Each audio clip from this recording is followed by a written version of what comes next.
Assalamualaikum warahmatullahi wabarakatuh. Pada kesempatan kali ini saya Wahid Jupri akan coba menjawab soal pertanyaan UTS dari mata kuliah eh,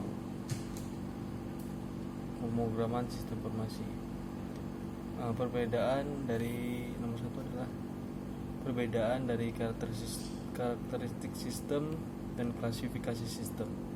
Yang pertama yang kita bahas adalah karakteristik sistem. Adalah sistem yang mempunyai komponen-komponen dari sistem itu sendiri. Yang kedua adalah klasifikasi sistem. Adalah suatu bentuk kesatuan antara suatu komponen dengan komponen lainnya. Yang kedua adalah siapa saja yang menjadi tim pengembang sistem dan masing-masing tugasnya. Yang pertama di sini adalah project koordinator yang bertanggung jawab agar tim dapat bekerja secara harmonis dan optimal, serta mengontrol agar pelaksanaannya sesuai rencana.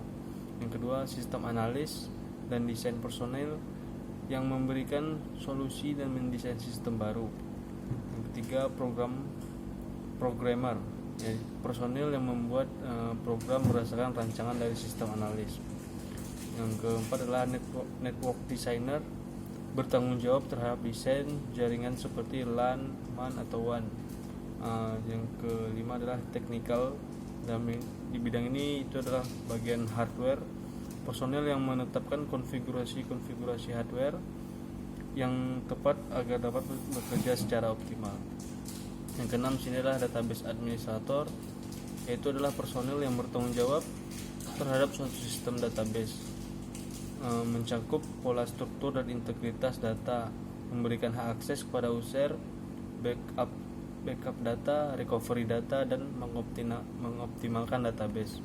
Yang ketujuh adalah dokumenter, yaitu adalah personil yang bertugas untuk mendokumentasikan sistem, mencakup buku operasional, aplikasi teknis, dan sistem.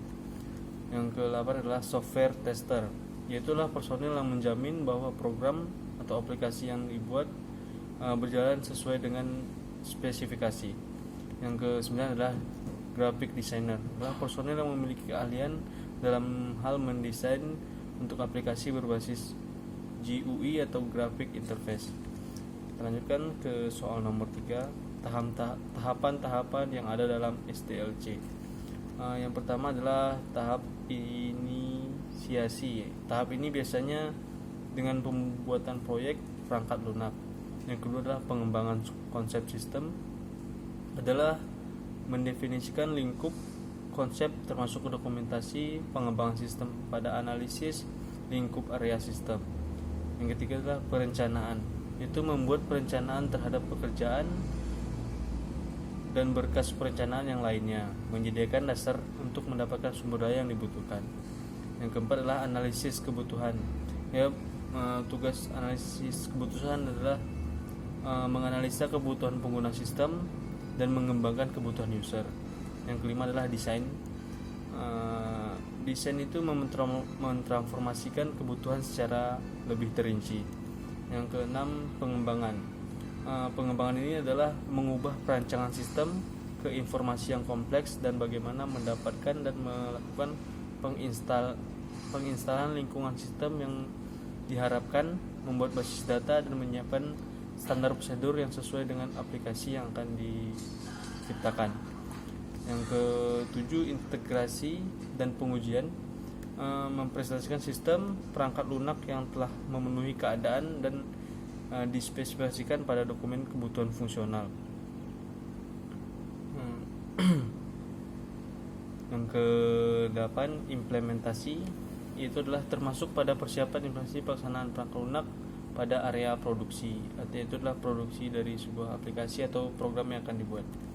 Yang ke-9 adalah operasi dan pemeliharaan, menjelaskan tentang pekerjaan untuk menjalankan dan maintenance sistem informasi pada area produksi. Yang ke-10 adalah disposisi, yaitu adalah mendeskripsikan aktivitas-aktivitas dari pengembangan sistem dan membangun data yang sesungguhnya dengan aktivitas user. Itu jawaban nomor 3. Selanjutnya kita berpindah ke jawaban nomor 4, perbedaan faktor kelayakan dan faktor strategik. Yang pertama adalah kita bahas adalah faktor kelayakan. Yang ataupun yang disingkat dengan TELOS, merupakan technical, economic, legal, operational, schedule. Yang pertama adalah technical, yaitu menunjukkan apakah sistem yang diusulkan dapat dikembangkan dengan teknologi yang ada atau dengan teknologi yang baru. Yang kedua di sini economic, yaitu menunjukkan apakah dana yang memadai tersedia untuk mendukung biaya dari sistem yang diusulkan. Yang ketiga legal, yaitu menunjukkan apakah ada konflik antara sistem yang sedang direncanakan tersebut dengan sistem yang sudah ada sekarang yang beroperasi. Yang selanjutnya adalah operasional, yaitu menunjukkan apakah prosedur dan keterampilan personalia yang ada cukup untuk mengoperasikan sistem yang diusulkan, atau apakah prosedur dan keterampilan tambahan akan diberikan, ya mungkin seperti pelatihan atau tes fungsi. Selanjutnya adalah schedule, yaitu sistem yang diusulkan harus berlaku dalam suatu kerangka waktu yang logis. Selanjutnya adalah yang tadi adalah faktor kelayakan. Selanjutnya adalah faktor strategik. Di faktor strategik ada 3 item, yaitu adalah produktivitas, diferensiasi, dan manajemen. Yang pertama adalah produktivitas. Tujuannya itu untuk mengurangi atau menghapus biaya yang tidak menambah nilai atau memangkas biaya yang tidak dibutuhkan. Yang kedua adalah diferensiasi, yaitu mengukur seberapa baik suatu perusahaan dengan pesaingnya.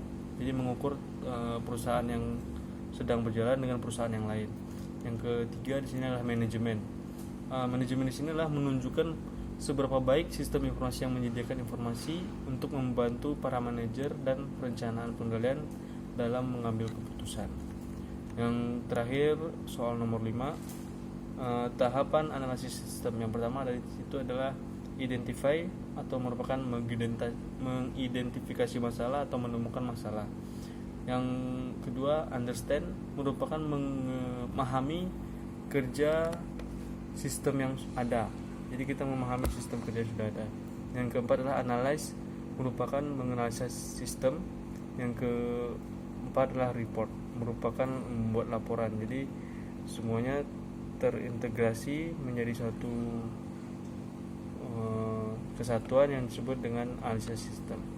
Sekian jawaban soal UTS program